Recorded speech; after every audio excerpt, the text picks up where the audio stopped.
cracking, and nobody touched it in 140 years. Now look at the house they built you in 2005, the one already cracking at the corners. Here's the thing nobody out there wants to say out loud. The way we build is not old-fashioned, it's better. It lasts 3, 4, 5 times longer, and it costs a fraction of what you're paying. I was raised on this Lancaster County, the cold side of a hill, where the wind comes down off the ridge in January and finds every gap in a wall. My father could lay his bare hand flat against a stone foundation in the dead of winter and tell you, just from the warmth coming off it, whether the man who built it knew what he was doing. I watched him do it. I didn't believe it until I felt it myself. There are 25 of these, real ones. Things we still do by hand, things the building industry quietly walked away from because there's no money in selling you a wall that never needs you again. And here's the part that matters most. Almost every one of these works on a house you already own, not just new builds. The house you're sitting in right now, the older one, the one you thought was a lost cause. Stay with me, because the last secret, the one my grandfather only told me when I was 19 and we were rechinking a smokehouse, is the one that changes how you'll look at your own walls forever. Let me start with the ground, because everything we build starts with a hole. The first secret is something we call setting the house to the water, not against it. The English way, the modern way, is to dig a foundation, drop in a perforated pipe, wrap it in fabric, and trust that little pipe to carry water away for the next 50 years. It doesn't. That fabric clogs with silt in about 8 to 12 years. Then the water has nowhere to go, and it sits against your foundation and pushes. Water's patient. Water always wins if you fight it head on. So we don't fight it. We never did. The old foundations my people laid were set on a bed of fist-sized stone, a full 2 feet of loose rock under and around the footing, sloped away by hand. Water hits that and just falls through it, away from the wall, no pipe to clog, no fabric to fail. It's the same idea as the French drain the modern world rediscovered, except we never lost it, and we never wrapped it in something that dies in a decade. Now here's why that costs you.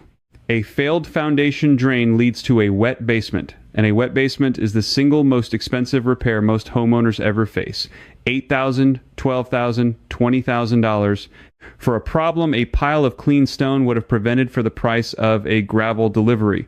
But the foundation is just where it begins. Because once you've got the water handled, you've got to deal with what most people never even think about. The cold coming up through the ground itself. The second secret is the rubble trench, and almost nobody builds this way anymore. Instead of pouring a deep concrete footing below the frost line, our old builders dug a trench, filled it with graded stone, and let that stone both drain the water and carry the weight.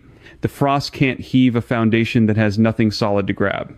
The water drains, the stone shifts a hair and settles back, and the wall above it stays dead level for generations.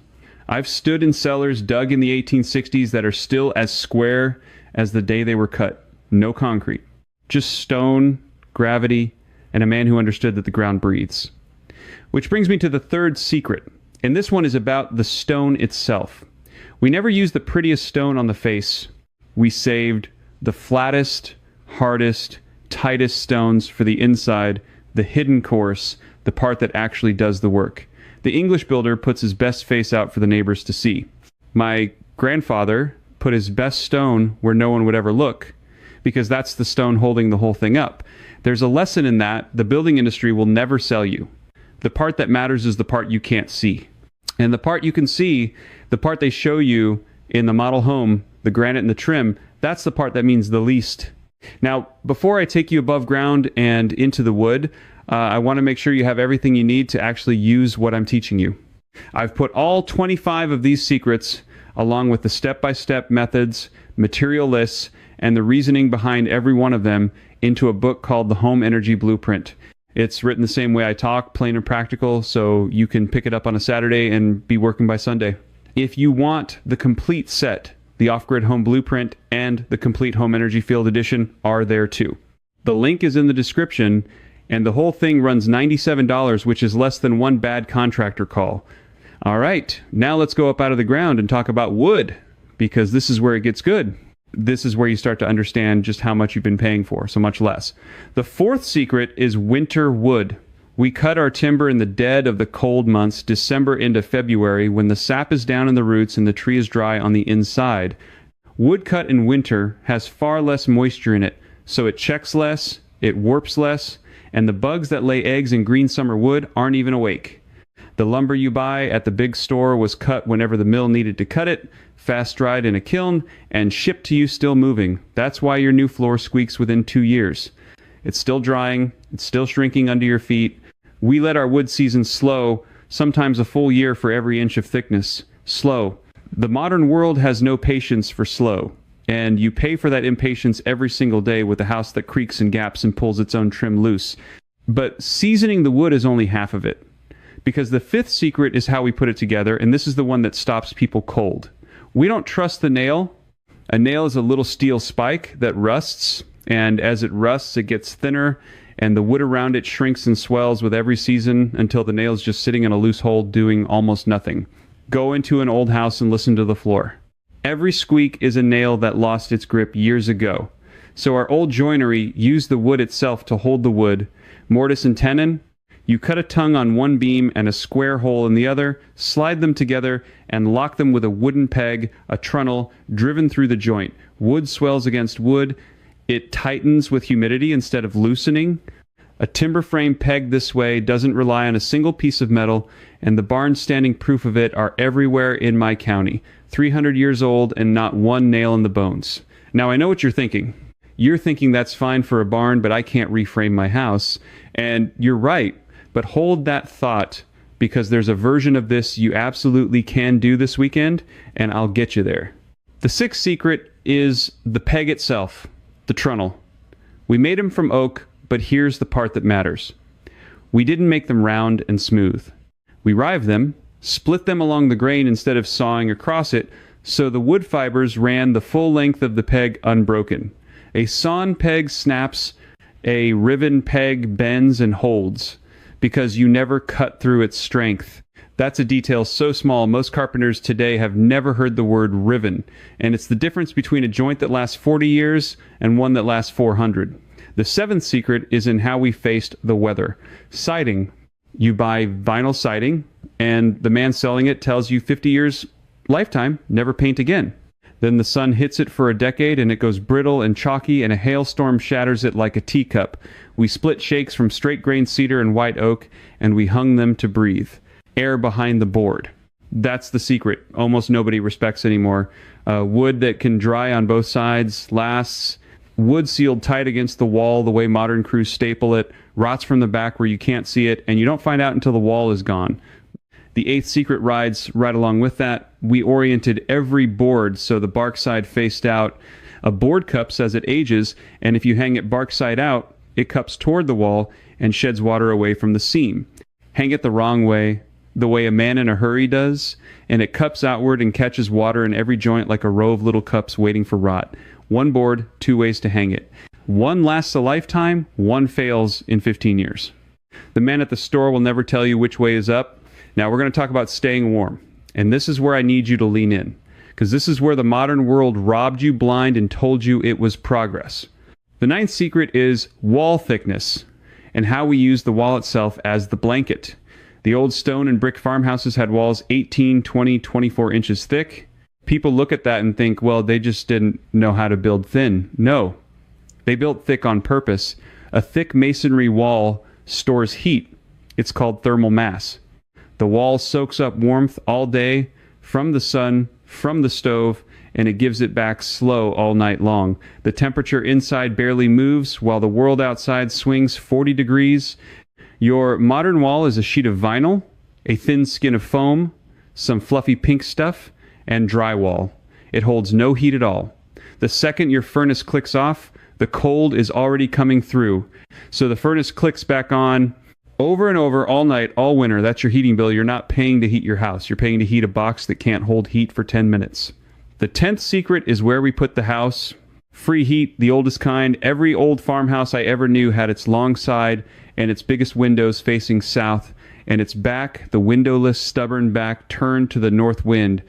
The winter sun sits low and pours straight in those south windows and warms the floor and the thick walls all day. The summer sun rides high and the roof overhang shades those same windows so the house stays cool. The house worked with the sun for free every single day, forever. They call it passive solar now and sell it like it's a new invention. We just called it building the house the right way around. And the cost of not knowing it? Every house in a modern subdivision is slapped down whichever way fits the road. Picture windows facing the hot west, blank walls facing the free southern sun. Fortunes in heating and cooling lost, because the man laying out the street never once looked at where the sun comes up. The 11th secret is the cellar, and why we dug deep. Down 6-8 feet, the earth holds a steady 50 to 55 degrees all year, summer and winter, never moving. A deep stone cellar is cooled and warmed by the ground itself. That's where the food kept without ice. That's why the floor above stayed cool in August and never froze in January. The earth is the biggest, most reliable battery you will ever own, and it's free, and it's already under your feet. Now, let me stop right here, because I can feel some of you pulling back. You're thinking, this is wonderful for somebody building new, but I own a 60-year-old ranch house and I'm not tearing it down. I hear you. So let's talk about your house, the one you already own right now. Because here is the truth. The contractor on the radio will never tell you. Most of these secrets are repairs, not rebuilds. You can pull a single rotten clapboard off your house this weekend, look behind it, and find out if your siding can breathe. If it's stapled flat to a black paper that's holding moisture, you've found why your paint keeps peeling. And you can fix it one board at a time on a Saturday with a pry bar and a handful of furring strips. No permit, no crew, no loan. Here's another one you can do this weekend, and it'll save you the most money the fastest. Go down to your basement on a cold day and put your hand along the very top of the foundation wall where the concrete meets the wood frame. That little band is called the rim joist, and in almost every house in America, it is completely uninsulated. It's the single biggest cold leak in your whole home. We always pack that gap. You can cut pieces of rigid foam board, press them into each of those bays, and seal the edges, and you will feel the difference in that floor in one night. Costs you maybe $60, stops a draft that's been costing you hundreds every winter for as long as you've owned the place. And one more, because I promised you the mortise and tenon would come back around. You can't reframe your house, but your old wooden doors and windows, the ones that rattle and stick, those are mortise and tenon joints that have dried out and loosened. You don't replace them with a vinyl unit that'll fail in 20 years.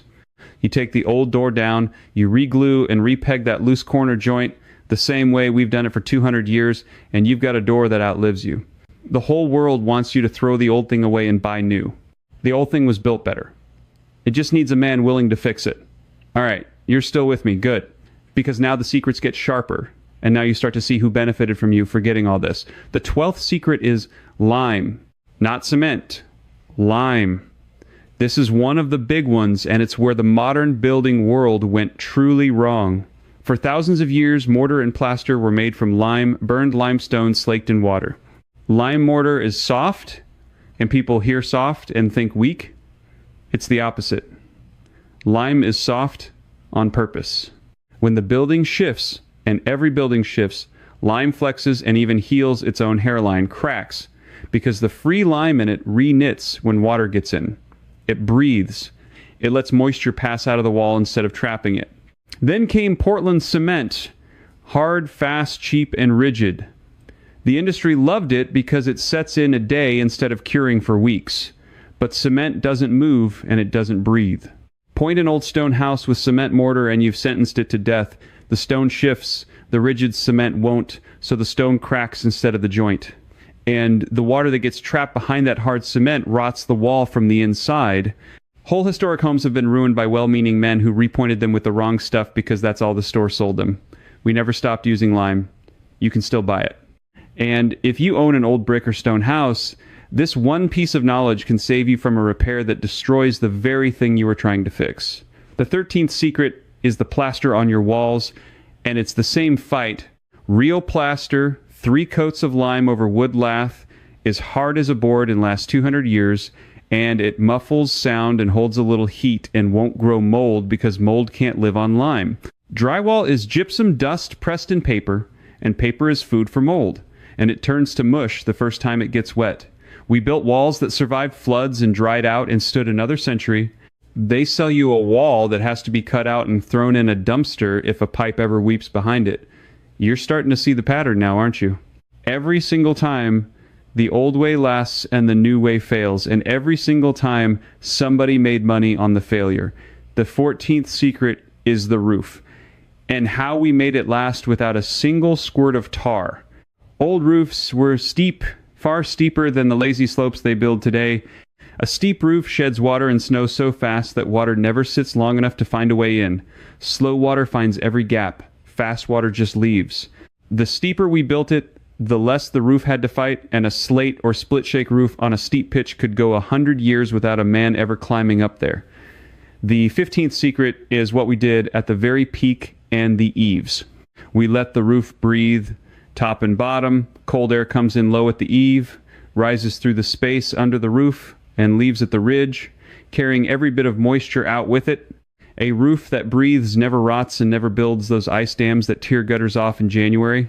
The modern crew foams everything shut tight, traps the moisture, and your roof deck rots in the dark while the shingles still look fine from the street. You don't find out until you sell the house, and the inspector puts his foot through it. The 16th secret is the chimney, set in the center of the house, not on an outside wall. Think about that. A modern fireplace is bolted to an outside wall, so all that heat from the bricks radiates straight out into the yard. We ran the chimney up through the middle of the house. Every bit of warmth from that masonry stayed inside, soaked into the core of the home, and radiated out to every room around it. The chimney wasn't just for smoke. It was a giant warm stone in the heart of the house, giving back heat for hours after the fire died.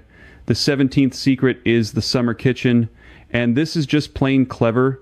We built a second small kitchen, separate from the house, for cooking in the hot months. All that stove heat, all that canning steam in August stayed out of the main house entirely.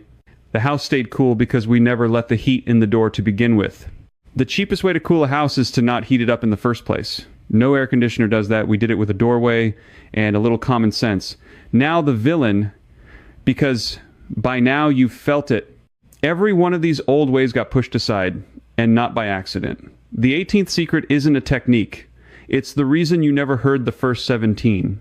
When the building trades got organized and the material companies got big, slow and durable became the enemy. There's no repeat business in a wall that lasts 300 years. There's no quarterly profit in a roof nobody has to replace. So the codes and the standards and the catalogs got written around materials that sell again and again, vinyl that goes brittle, shingles rated for 20 years on purpose, caulk that dries and cracks so you buy more caulk, engineered everything, designed to the minimum, warranted just past the point where you can blame anybody. I'm not telling you there's a man in a room who banned lime mortar. I'm telling you something simpler and worse. A whole industry quietly agreed, without ever saying it out loud, that your house should wear out. Because a house that wears out is a customer for life. And the way we build, the way that lasts 10 generations, makes a very poor customer. That's why it got called old-fashioned and pushed to the edge of the country, out where my people still do it because we never cared what the catalog said. The 19th secret is the well house and the spring house, moving water, doing free work. We channeled cold spring water through a stone trough in a little house, and that running 50-degree water kept milk and butter and meat cold through the hottest summer with no power, no compressor, nothing to break. Running water carries heat away. We used the land's own plumbing to refrigerate our food for 100 years before the power company existed. And when the grid goes down in your neighborhood for 3 days and everything in your fridge spoils, my people don't even notice. The 20th secret is the root cellar's cousin, the earth berm. We banked soil up against the north and west walls of the house and the barn, sometimes halfway up the wall. That blanket of earth stopped the wind cold and held the ground's steady temperature against the house. It's the warmest, cheapest insulation there is, and it's just dirt you already have, piled where the wind hits hardest. A bermed wall barely changes temperature all winter. You can do a version of this around your own foundation in an afternoon with a shovel and feel your floors get warmer for it. The 21st secret is how we made wood refuse to burn and refuse to rot, and it costs almost nothing. We chart it. Take a board, Scorch the surface in a fire until it's black, and that layer of char becomes a shield. Bugs won't eat charred wood. Rot can't get a hold on it. And fire spreads far slower across a surface that's already burned. Fence posts charred on the bottom and set in the ground outlasted raw posts 3-1. A few minutes with a flame, and a cheap board becomes a board that laughs at the weather. They sell you pressure-treated lumber soaked in chemicals to do worse than what a campfire did for free. The 20-second secret is linseed oil pressed from flax, the finish we used on everything. Raw linseed oil soaks deep into wood and hardens inside it, so the wood is protected from the inside out, not just coated on top like modern poly that peels and flakes and traps water under it once it cracks. Oil a tool handle, a floor, a windowsill, a barn door, and it sheds water for years, and when it finally wears thin, you just wipe on more. No sanding, no stripping, no peeling. The whole house was kept alive with a rag and a can of oil pressed from a plant we grew in the field. The 23rd secret is whitewash, and it's smarter than it looks. Slaked lime and water, brushed on thin. It's bright, so it reflects heat and light and made our barns cooler and our cellars brighter. But here's the part that matters. Lime is caustic when it's fresh, so whitewash kills mold and mildew, and even the germs that make animals sick. We whitewash the barns every spring, not to make them pretty, but to keep the whole place healthy. For pennies a gallon, the man who sells you mold-killing paint for $40 a can is selling you something we made from a rock and a bucket of water. The 24th secret is the most humble of all, and it's about patience, which can't be bought, which is exactly why the industry hates it. We let a foundation sit and settle through a winter before we built the heavy walls on top. We let mortar cure for weeks. We let green wood season for years. Every modern shortcut, the fast-set concrete, the Keyline dried lumber, the build it in 90 days subdivision, every one of them trades long life for quick money. Time is the ingredient they took out of your house. And time is free. You just have to be willing to wait.